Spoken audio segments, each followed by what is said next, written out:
Hi, you're watching Georgia Alert. I'm Becca and I'm here with Tini and Marika. Hello, ladies. Hello. We will start with the highlight of the week as usual. This week the Olympic Games has officially ended and Georgia has won 7 medals, and one of our Olympic champions, he has an interesting background and we will briefly discuss his background. We are speaking about Geno Petriashvili, the Olympic champion in wrestling. Wins gold medal in men's 125 kilogram freestyle wrestling at 2024 Paris Olympic Games. It was his big win because he has never won the gold medal yet. And the interesting history, background history of Geno Petriashvili is that he was affected by the conflict in the now occupied Tkhinvali region in 2005. He was only 11 years old when Geno was kidnapped by an unknown man, and he was held in captivity for almost 98 days. So he's one of the heroic person here in Georgia who has struggled with Russia's occupation, and now he proved to everyone that his victory is testimony to Georgian resilience. So that's why Georgian people were very happy with this gold medal. Yes, and Geno Petriashvili, he said that he's dedicating his Olympic gold to the heroes of the Shindisi battle. We call them Shindisi heroes. This is one of the most distinguished heroic moments of the 2008 Russian invasion of Georgia, Russia-Georgia war. Georgia was already retreating from our positions, and it happened on August 11th. It was like more than 100 Russian soldiers against just like around 20 Georgian ones, and eventually like our heroes fell, and there was this episode when they held like a collective prayer. They said the Lord's Prayer out loud together, and then they sacrificed their lives for Georgia. While like halting Russian advance for a time being and giving passage to other Georgians. So yes, Geno attributed and dedicated his victory to the Shindisi heroes, and it's very President Zurabishvili also tweeted and commented that it's a symbol of resilience of Georgia, and very much like a reflection of modern Georgia, that a child who's been kidnapped by Russians and held hostage then like goes on to become an Olympic champion. It's very symbolic. This Georgian resilience is in our DNA, basically. Georgia has been fighting Russia since basically 19th century. We've been at war for 2 centuries now, basically, and since 2008 war, Russians have been just kidnapping people randomly who live there in the occupied areas, who might be just on business there. We also had a famous president of Dr. Waja, who was a famous doctor and who was kidnapped by the occupation regime, and eventually he was released. And yes, we have this kind of crazy neighbor that randomly gets drunk and kidnaps people. Yeah. We have to deal with such type of neighbor, but this has given us certain resilience that Geno Petriashvili has certainly proved it, that despite the hardships, despite the traumas, despite the battles, he has proceeded and became an Olympic champion in the freestyle amongst 125 kilogram in wrestling, freestyle wrestling. And yes, this is a historic moment for him, for Georgia. Speaking of battles, Ukraine has also been showing a lot of resilience lately, and they have been showing the warrior spirit that they have. And despite the odds, they have managed to advance, and now nobody even can deny it. No, not even Putin, not other officials, that the war has now moved on to the territory of Russia, and We don't know how the situation will unfold, but Marika posted about this on Twitter, and she asked people to post memes, and one of the memes was like, there is not much territory left between Kursk and Moscow. Yes, there were actually some of the really great memes. In one of them, Zelensky says, "Okay, we stop here on the map," and the general asks why, and this is already Alaska. Yeah. Apparently, humor is a really good, a very catchy thing, and something that people can relate to, because that my request to share memes with me had 2.5 million views. I was shocked.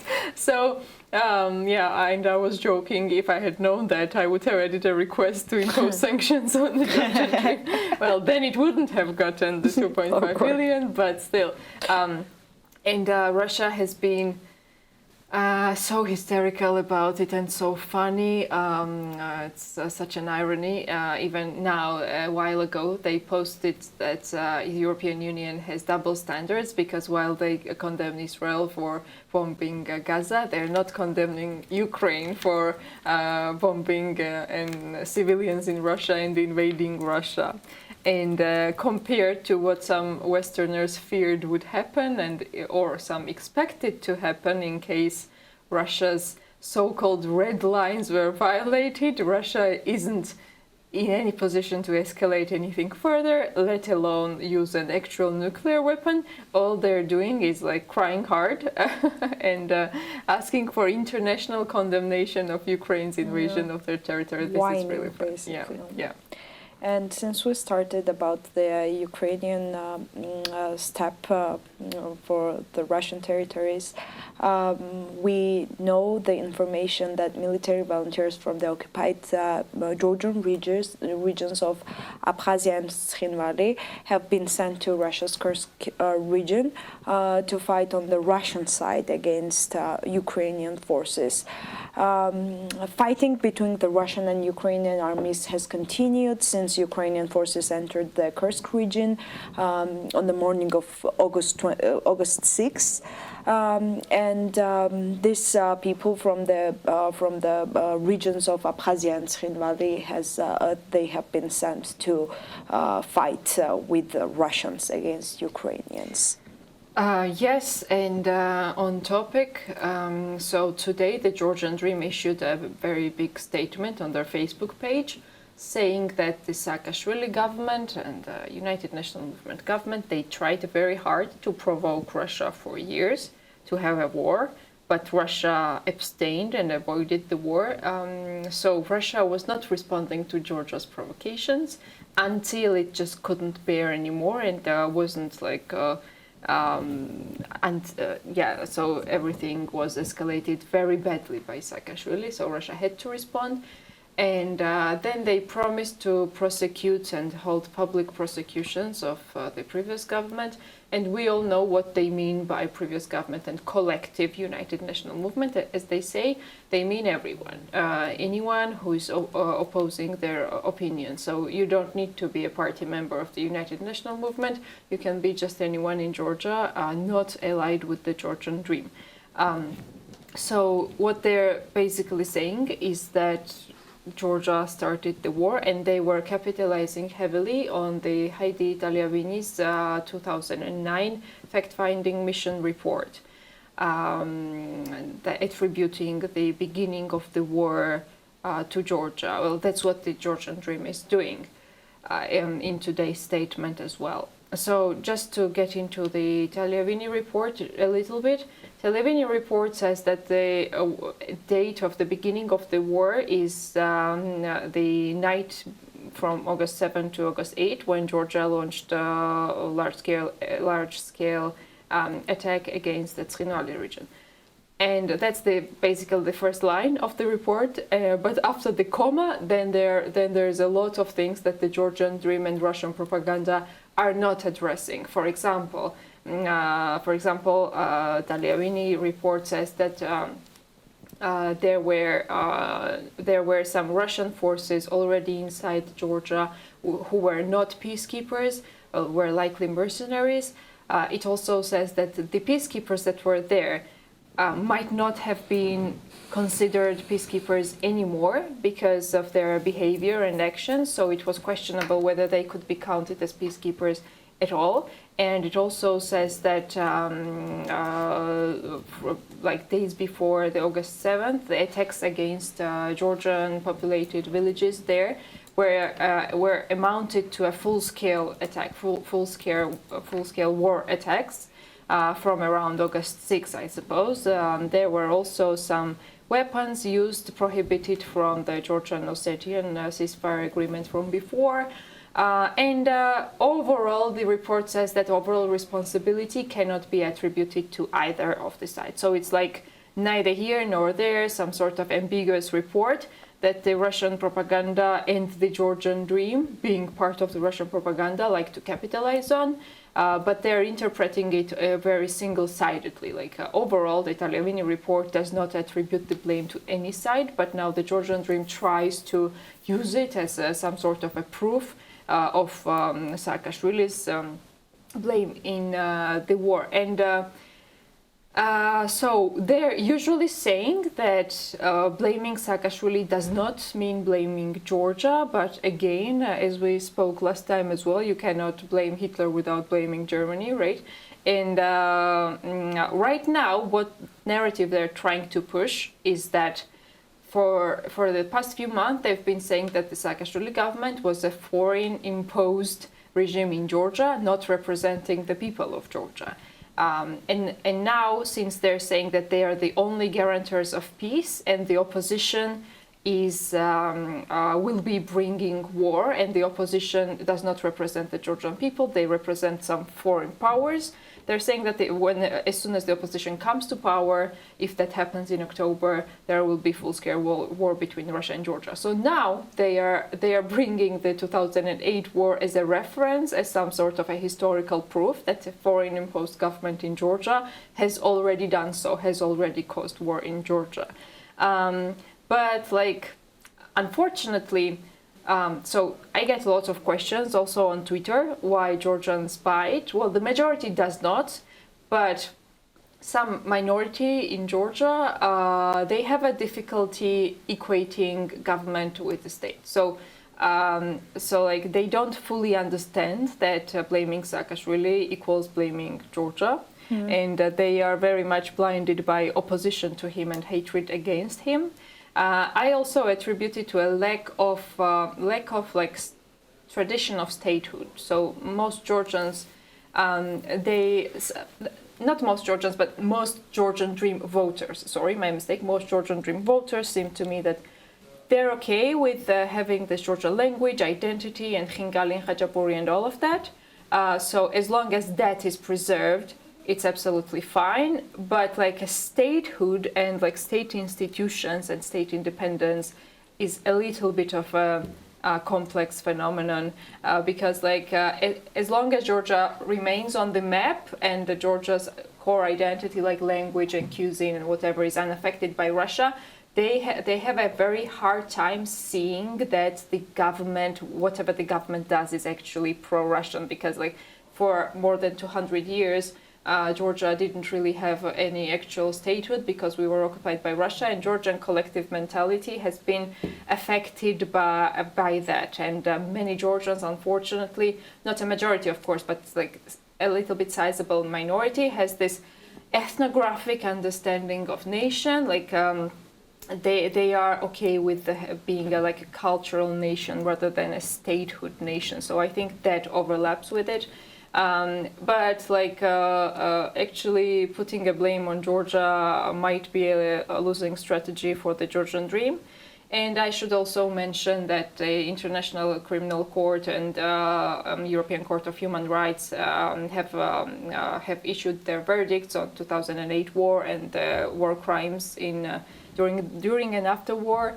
And they have issued arrest warrants against the opposing sides, so Ossetians and Russians, not Georgians. So Georgian side was not found guilty in violating international human rights massively or torture, unlawful detainment and all of that. So I think if that was the case, the international court would have addressed it.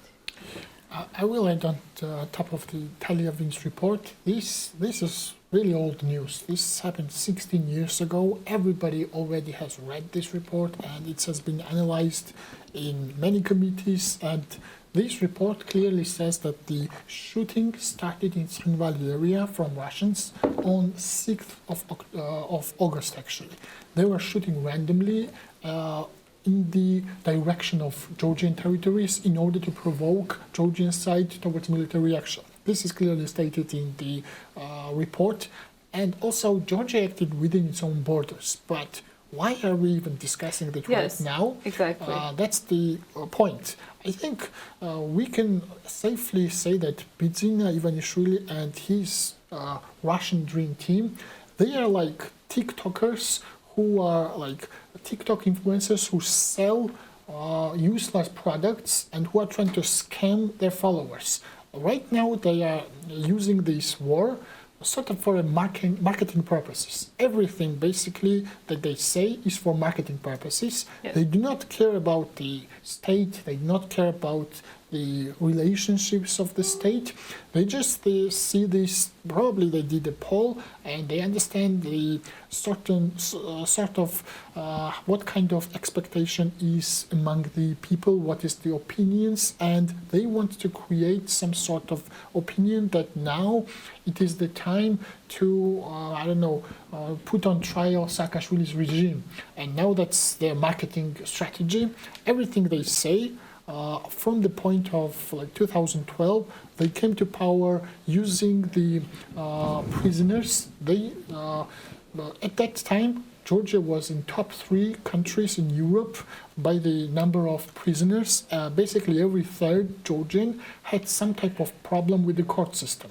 Has either been in prison or was fined or knew somebody who was fined.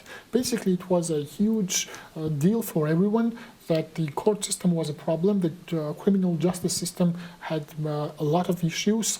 That's why the people wanted to re-elect that previous government. And this Russian Dream used this strategy. They saw this opportunity. There is a lot of people around this topic, so let's play that we are the knights in the shining armor, and they came in power with a promise that they would somehow bring justice. We've seen that they really have no idea how to even rule the state. They have no initiative, no vision. They have made no reforms. And what's worse, people somehow believe that this government is a little bit more tolerant than the previous one, where this government has stayed in power for 12 years. And Saakashvili has left the government, the presidency, after he was re-elected on second term. Basically, Saakashvili, we can say that his government was not ideal. He made many mistakes, but in the end, he let go of the power. He understood the process of democracy. There were red lines for him. Yes. Of course, they made their criminal system is what we have right now. And it's terrible.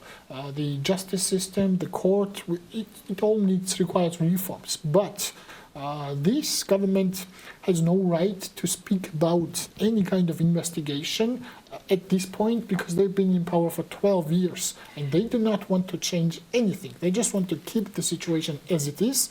That's why the West has become an enemy right now. That's why they do not even talk with the senators, and we will discuss this shortly. Yes. But we can move on to the real investigation. That investigation, which Bidzina is talking about, is just a marketing strategy. If I may add, just very briefly, so they kept all of this corrupt justice system. They just unseated the government, but all the judges and everyone got promoted. But to other point, the fact that they are so focused on the war issue means that they have no positive agenda to offer to the people. They have nothing new. There are no new topics, no new promises, no nothing. The Georgian Dream is even not campaigning right now in the regions while the opposition is. So again, they have nothing to offer to the people. except for just this warmongering or whatever propaganda. So it means that they are quite exhausted in terms of creative. Of Yeah, course. but with the war propaganda, I personally think that this propaganda works for. That's why there are Georgian Dream supporters who buy this kind of propaganda, because it's natural to us that we fear the war, exactly. because the war means that someone is killed. So it's very rational that people fear the war, and that's what Georgian Dream is left with. The only thing that they can cause the fear of people, like protests didn't work. Lots of things didn't work with the Georgian Dream, and they could not manage to do a campaign narrative. So the only thing that they're left with is the war, which really works with people who have seen the war, and Georgian people have seen lots of wars throughout the years. So it's very rational that people fear this. But on the other side, opposition and CSOs and lots of supporters of Europe and Atlantic integration, they should be explaining more about this propaganda, what it really is, because I fear that Georgian Dream will continue with this main narrative of the war throughout the campaign, and it will be horrible for us to really like make people understand what this really is, because it's really hard for Georgians to get even their Georgian Dreams narrative on the billboards. It is that we will enter the Europe with dignity, and that is the only peace, and peace. Yeah. So Georgian opposition and Georgian CSOs really need to explain this propaganda narrative to people. The Russian Dream is basically holding Georgian electors in hostage. This is how I see the situation, that when they speak about the war, when they basically voice the Russian propaganda that somehow the West is to blame for everything and Russia is our friend with the open arms ready to receive us, they are basically threatening Georgian electors that if you re-elect us or if you want to change us, you will then face Russia and there will be conflict. They are basically using like terrorist strategy to threaten people with war. And they think this is somehow moral, and somehow this makes them a peace party. When on the contrary, the only option that Georgian people have for peace is development, is to develop our economy, is to develop our diplomacy, our relationships with the West, which helps us then develop our military, our whole country basically, as it has been going for more than 30 years now, that Georgian integrity basically stands on the shoulders of the United States and the European Union. The aids, the funds that they've been helping Georgia, we built this country using their resources. And all of a sudden, why did the West become the enemy to Georgian integrity and sovereignty? Because democracy does not work like Russian Dream wants. They have been in power for 12 years now. It is simply time for a change, and they do not want to let go. That's why they just stopped communicating with the West, because they don't want to let go of power, because the West tells them, okay guys, I thought we agreed on these democracy rules that we need political pluralism, where you cannot be the only party in parliament. We know that the other parties, they don't really decide anything there, and the voters, they should have some kind of say in this process, that you should take into consideration the people's needs. Also, you should rotate the people in power. It cannot be one party leadership for eternity. Also, there should be some separation of power. One person should not rule the entire nation. One election should not guarantee absolute power. And the West has these key issues. This was in the it was like 9 points with the EU's representatives who came to Georgia to stabilize the political situation. But frankly, the Russian Dream Party, they do not care about democracy, change, separation of power. They want to hold the situation as it is, and they have clearly started to go into full authoritarianism.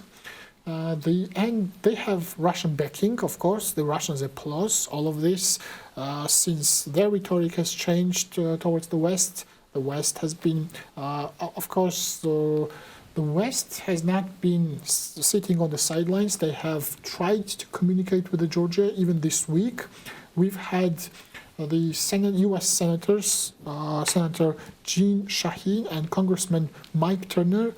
They visited Georgia. They met with President and they met with Prime Minister Irakli Kobakhidze and Salome Zurabishvili.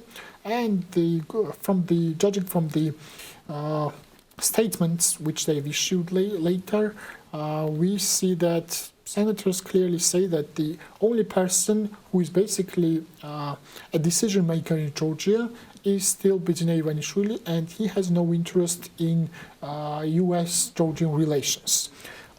He basically refused to meet with the senators, and the only reasonable and rational person in all of this situation turns out to be the president, Salome Zurabishvili, who met with them, and she issued a statement afterwards that the U.S. supports the Georgian sovereignty, the Euro-Atlantic integration, democratic aspirations, and she issued this positive message that we still want to be partners. We have been partners for 30 years and we hope to go to the same direction. But the rhetoric from the ruling party has been that, oh, we do not want to meet with these senators because we Googled them and they are corrupt. That's what the information we found about them. This is what they are telling to Georgian, basically, electors, that these senators who came to us, they're not worthy for us to meet with them. That's, a failure of diplomacy, to say the least, that these senators represent the people of US, and when they come to speak to you about your politics, you should at least meet them.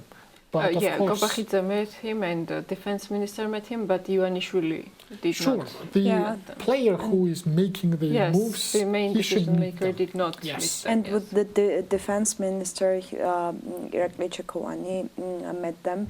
And he issued totally different statement, what was discussed during the meeting. And afterwards, U.S. representatives issued a statement. So he basically said that during the meeting, the parties discussed regional security issues and existing challenges. And U.S. representatives expressed concerns about the Georgian government false narratives that led to the postponement of exercise Nobel Partner, which happened like 1 month ago, I think. Even statements from the meetings were quite different from one another. They also met not only government side and President Zurabishvili, but also other parties, political parties as well, and CSOs as well. Yes, and some of the Georgian Dream members had then further comments. The Mamgam Dinaradze, member of the Georgian Dream, he said that Mike Turner is one of the most corrupt congressman, so whatever he says, what he implied is that whatever he says doesn't count. And then Kakhakaladze, the mayor of Tbilisi, what was it that he said actually? Yeah, something that the narrative of the senator and of the congressman, it was based on lies of the opposition, that transparency is bad, and so on, and that up till today, he hadn't heard any real argument against the law and why the law is bad. So he was saying, if you're our friend, you should explain why it's bad for us, but you're not explaining. And then, the Prime Minister, Kobakhidze, who decides nothing in the country because he's just a figure in the hands of Ivanishvili, he said that hopefully next year the US-Georgian relations will be reset. And Well, definitely it will, because it will be a coalition government in Georgia, democratic, pro-European, pro-American coalition government, and we will definitely have a reset in our relations. Yeah, Well, I will quote from the statement of Senator Shaheen after the meeting with the PM, Kobakidze. She clearly says this: I was disappointed that the Prime Minister did not make any suggestions about what he and his administration were willing to do to improve the relationship with the United States. And we talked about a number of concerns that we have. One, I mentioned earlier, the suggestion that the United States has a plot to overthrow the Georgian government. That just absolutely is not true. So I would hope that the Prime Minister and his government will look at steps that they can take in the future to continue to improve the relationship that we have had with Georgia for over 30 years, which has been a strong relationship. I mean, they are clearly trying to reach these Georgian, should I say, Russian Dream Party members that the United States does not really care who is in leadership in Georgia as long as they play by the rules of democracy and basic diplomacy, basically. That these kind of statements that somehow West is the war party, somehow they have this agenda to install their puppets and they want to Maidanize Georgia and these crazy ideas, they should not be spreading this to like openly like this, because they've been on payroll from US, basically. They've been receiving tens of millions directly for the improvement of the Georgian government, their parliament, and these bodies of government. They've been financed from the United States. And of course, after this rhetoric, the relationship has changed. There are no more finances and there are no more military trainings. And I think all of the world, the West, our elections, we are all waiting for the elections.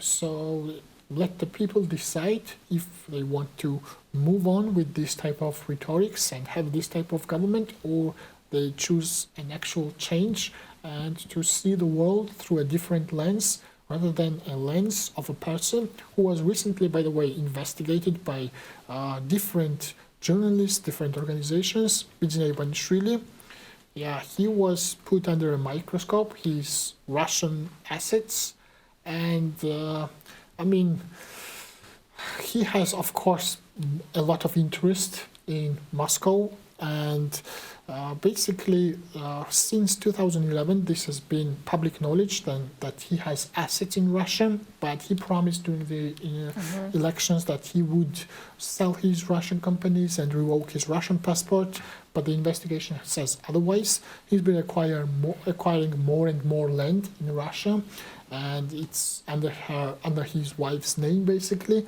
And he has in total about 14.7 million worth of property in Moscow and in Odinstovo residence. And yeah, he's basically acquiring wealth there. And he acquired some this April as well. Yes. So yes, very during recent. this year, he's also acquired. Maybe he's preparing for departure. Yeah.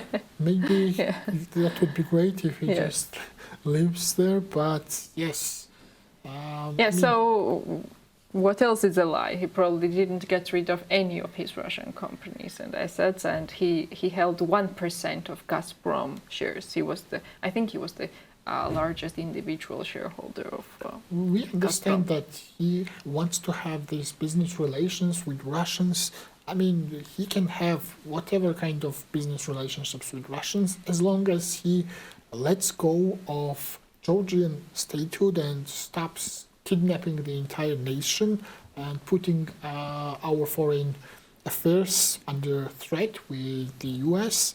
The people's interests lie elsewhere and the leadership's interests lie elsewhere. So this conflict of interest must be solved.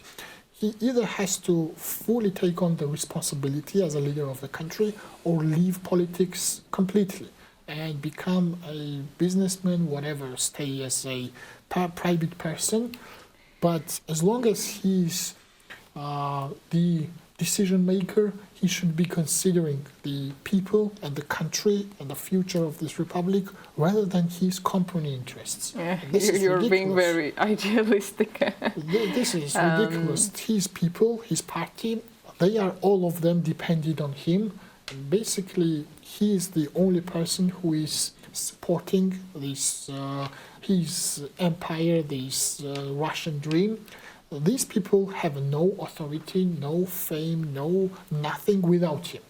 Basically, all of these leadership members are in power because of Bidzina. People elected Bidzina, and Bidzina delegated his power to these puppets, basically. Actually, And these people, he has to realize, they're not doing a good job, at least. These people, they have failed in diplomacy, which caused the country to be in questionable relations with U.S. right now. They are failing domestically because they have made no reforms in justice system, no economic reforms. The projects that have been pending, like Anakli Airport project, has been pending for basically decades now, and they have no initiative. He has to realize that these people are not for the betterment of this country, and they are even bad for him.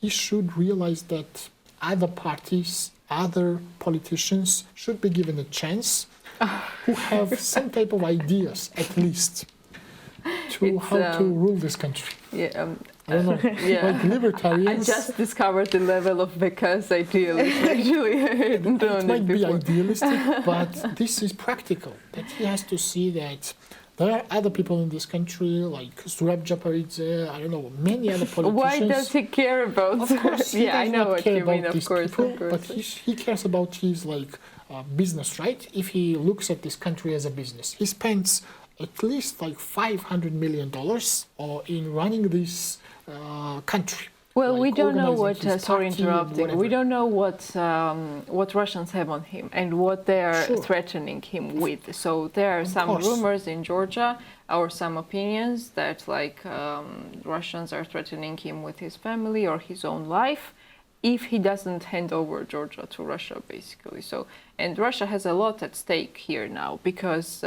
It's the last Russian government in Georgia. They cannot have any more government here because they have no social, no political or cultural foothold, and the new electoral laws, the proportional representation, does not favor a one-party capture of the state, unlike the mixed member representation before, which resulted in a disaster in Georgia. So, they have everything to lose in the country now. So Ivanishvili might not be autonomous in his decision-making. Exactly. Maybe, I don't know, maybe I'm mistaken, but maybe he wants It's to a leave theory, very much, however- but he can't because he's too deep into it and they have something on him. So, And another thing is that with Saakashvili case, we talked about it earlier. It was different because he listened to the U.S. and Europe, and he had something like he respected them, and he didn't want to be believed that he is the president who didn't hand it the power. But with Bidzina, he's very open about anti-Western rhetoric, and I don't think that he will ever, in any kind of negotiations, agree on something with Europe or USA. So I think that it's gonna be much worse. Let's see what happens on 26th of October, but yeah, after 26th of October, I don't think that there can be any kind of negotiations with USA, Europe, and Bidzina, because Bidzina said, he said very clearly that he's not cooperating with the U.S. So that is maybe not autonomous decision of Russia.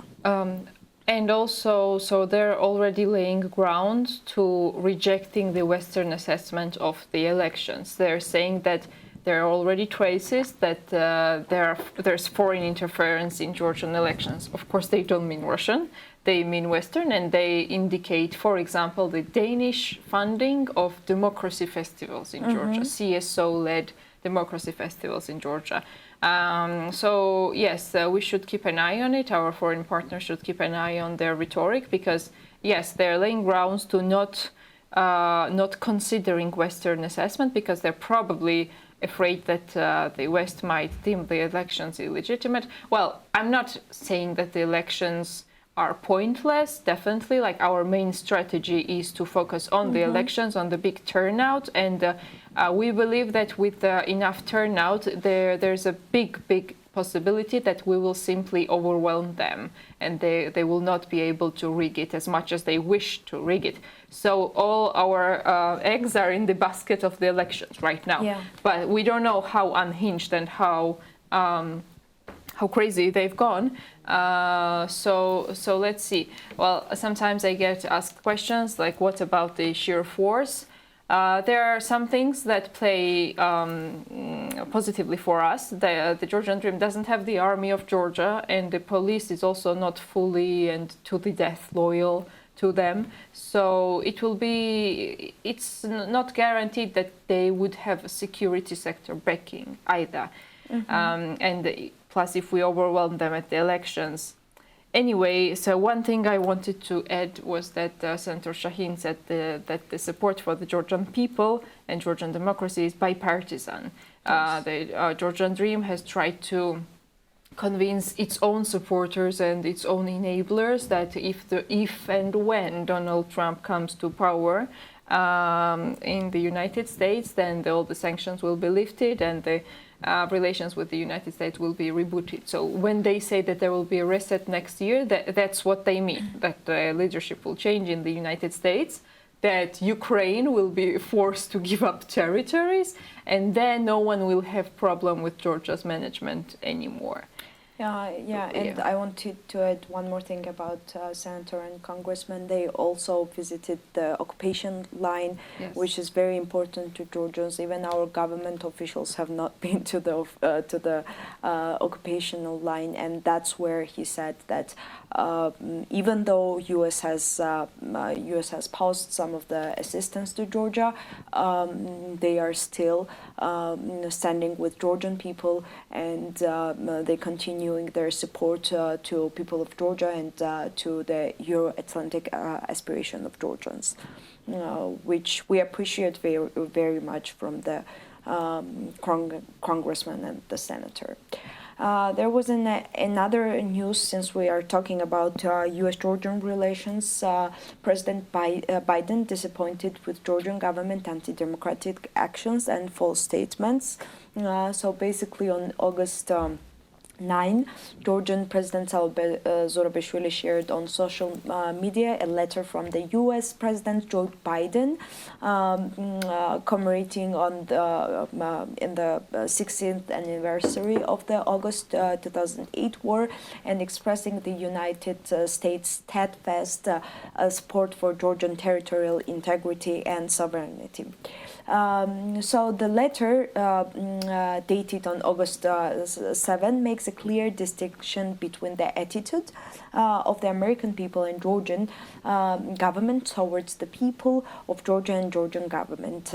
In the letter, President Biden underscores his disappointment with the Georgian government's anti-democratic actions and anti-Western messages, and emphasizes that despite the shared values between the U.S. and Georgia, will continue to unite the countries.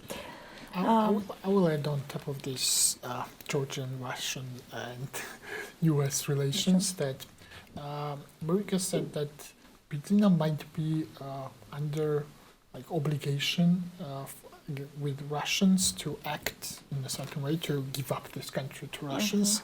That may be that he's not independent in his actions, that he receives certain orders or threats from Russia. But at the end of the day, I think he's still an ordinary human being beyond his billions of dollars and this country to run. He's just a human being. He has a family. He's close to 70 years of age, and I think he's concerned with safety issues. His primary issue is with safety, I think. And that's why he wants to remain in this country, to sort of lock himself down in this his own territory to be protected. I think the solution for him lies in this election. Actually, this can help him. Democracy can even help him.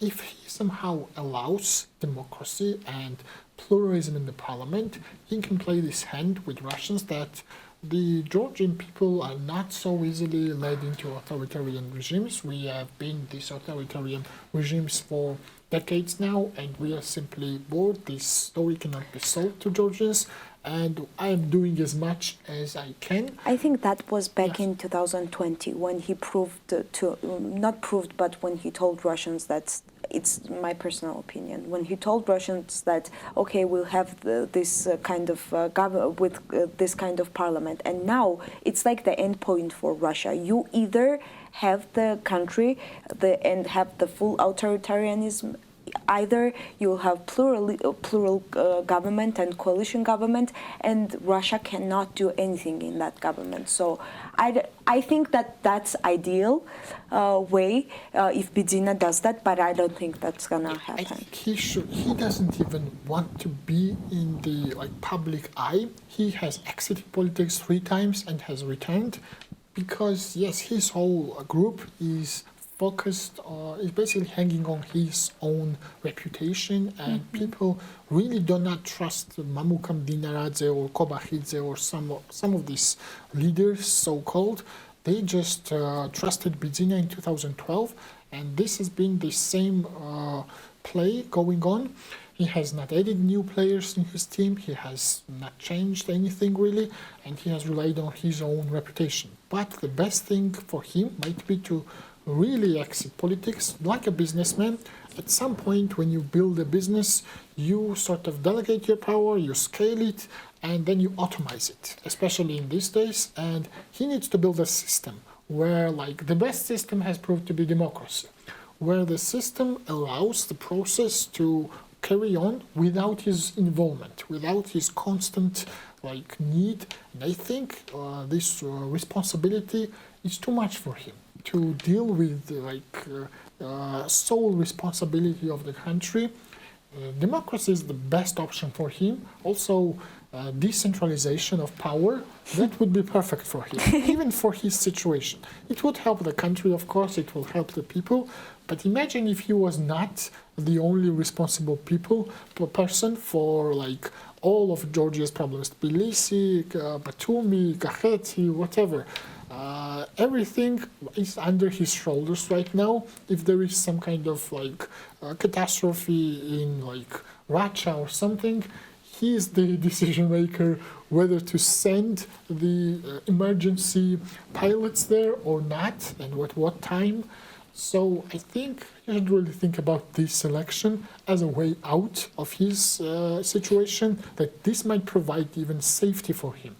And yes. And when it comes to Russians, I think Russia, based on the experience we've had with Russians, they of course want us separated, divided, of course, but they still, I think, want us close with Europe, because we are sort of uncontrolled territory, this middle corridor, and of course they don't want us with joining NATO and becoming members, but they still want us to be close with the whole rest of the world, because Russia is being banned from all of the world. They're not even in the Olympics, basically.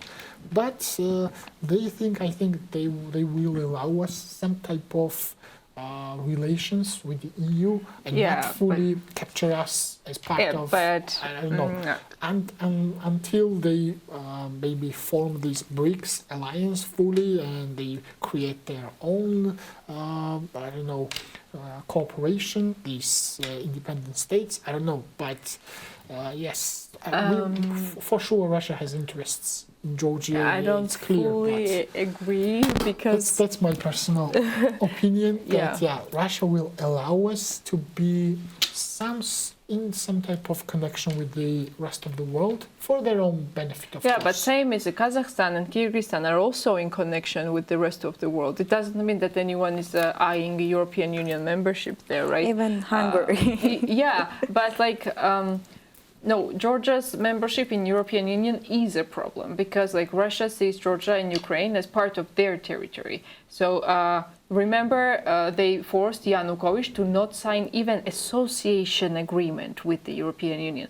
I understand in Georgia they had to be a little more compromising because the Georgian population is overwhelmingly pro-EU, like 85% consistently, unlike Ukraine of 2014 and 2013. So they had to do some breadcrumbs for Georgians. Like, okay, the visa liberalization is fine, association agreement is fine, especially after the Maidan in Ukraine. But like that's it. You cannot go further. Membership is not really allowed.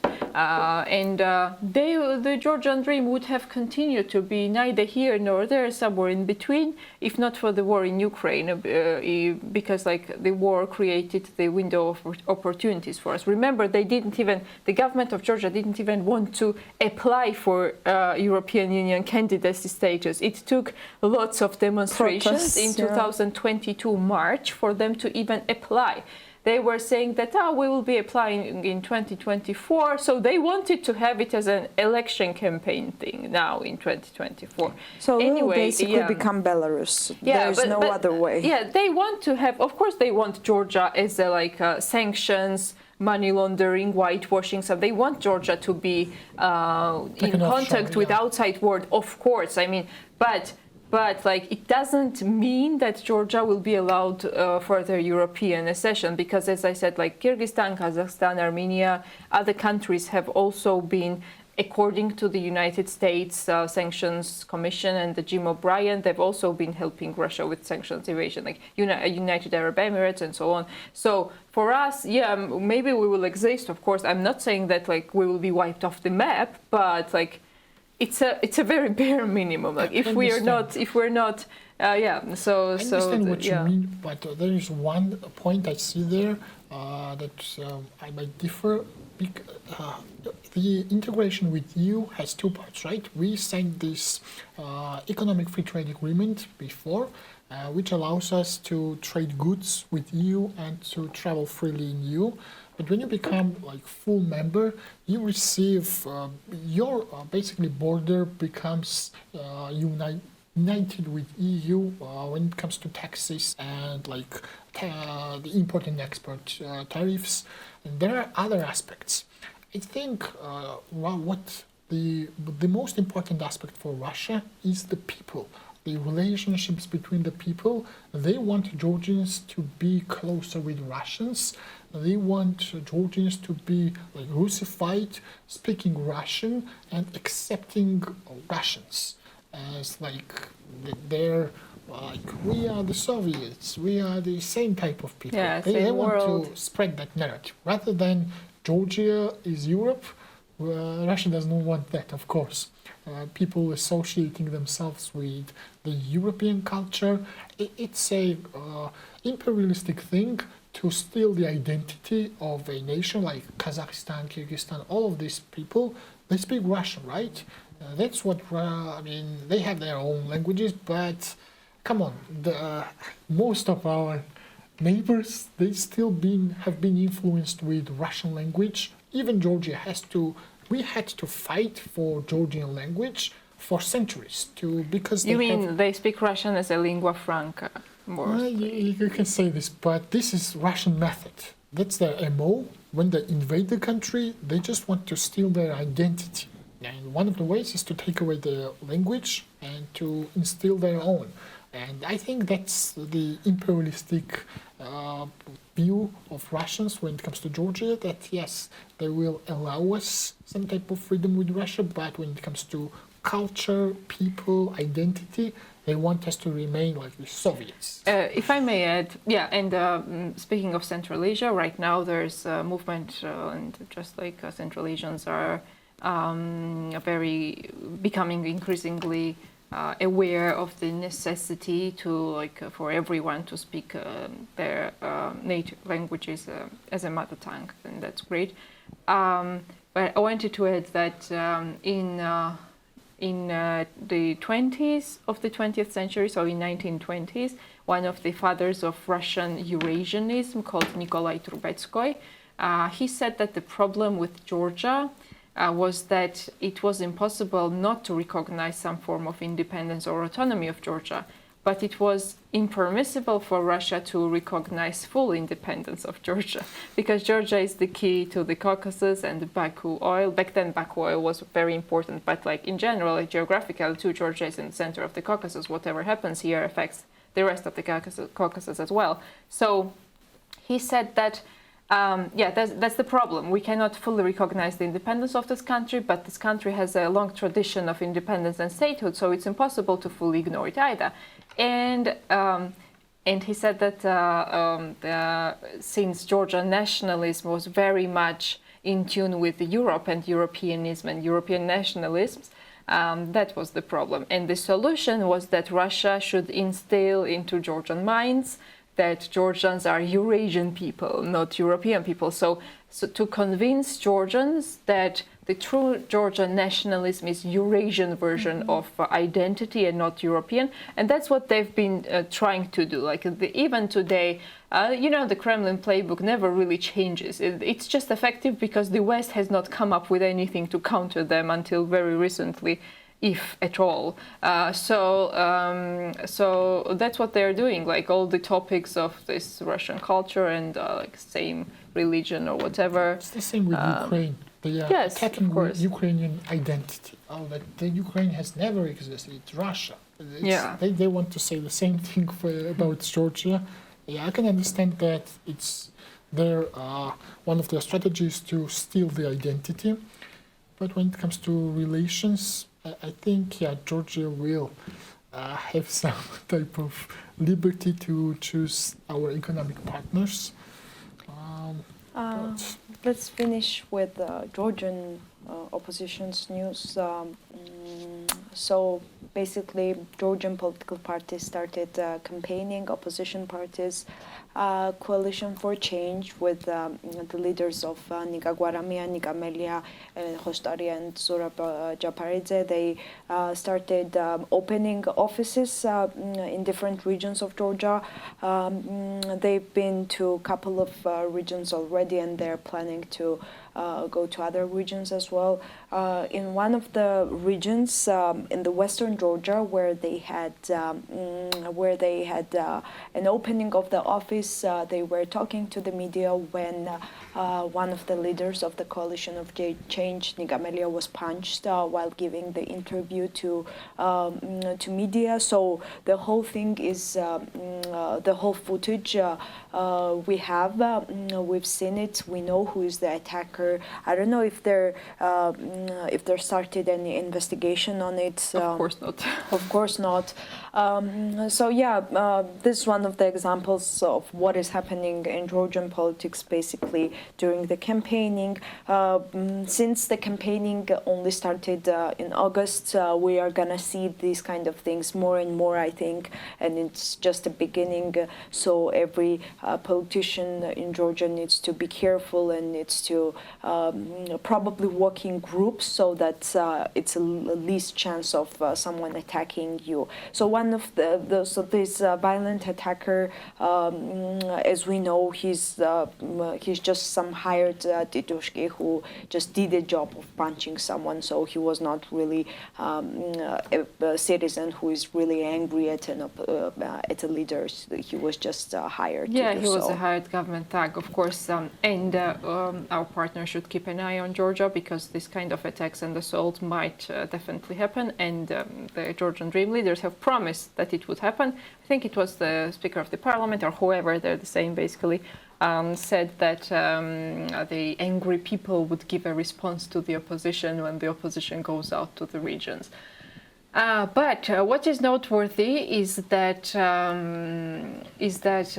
like the opposition, the Nika Melia and our team, we were able to proceed with the schedule of our offices, openings and meetings. So this incident was not able to disrupt our agenda there, which actually kind of demonstrates the opposition power and GD's lack of power to some degree.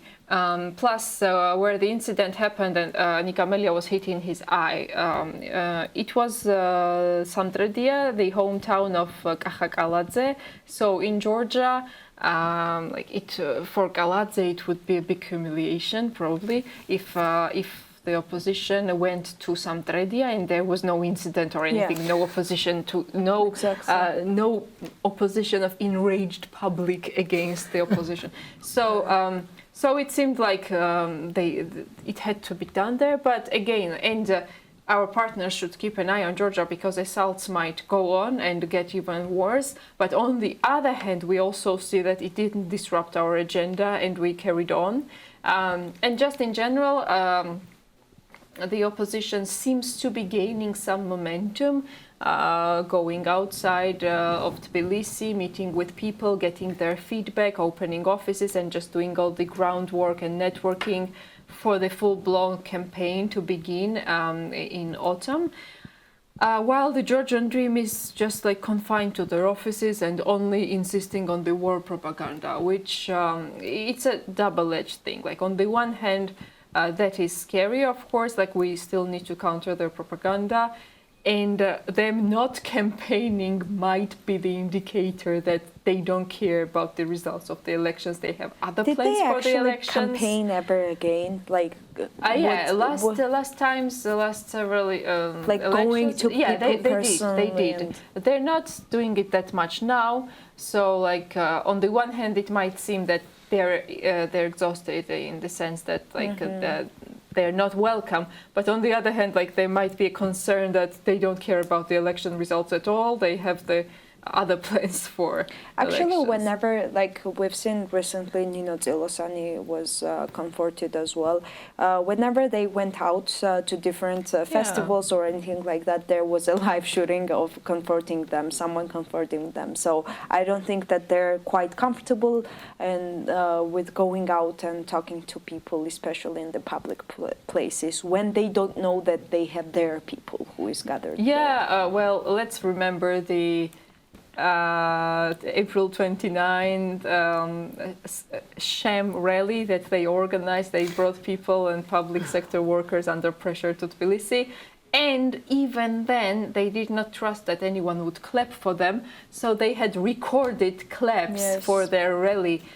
Everywhere they go, they encounter actual angry people, unlike the opposition. Ultimate level of scamming when you record the applause from the audience, when you fake that is this type of people. We have to realize who these are. And there was a news also in US, Helsinki. US people have also realized just how scammy these people are. That U.S. Helsinki Commission urged the U.S. State Department to crack down on the call centers that sponsor Georgian Dream's anti-democratic campaign against the Georgian people. According to the U.S. Helsinki Commission, Georgia's ruling Georgian Dream Party relies on dark money from a network of scam call centers around the world to fund its operations and harass its oppositions. Another method is like scamming elderly citizens out of their pensions.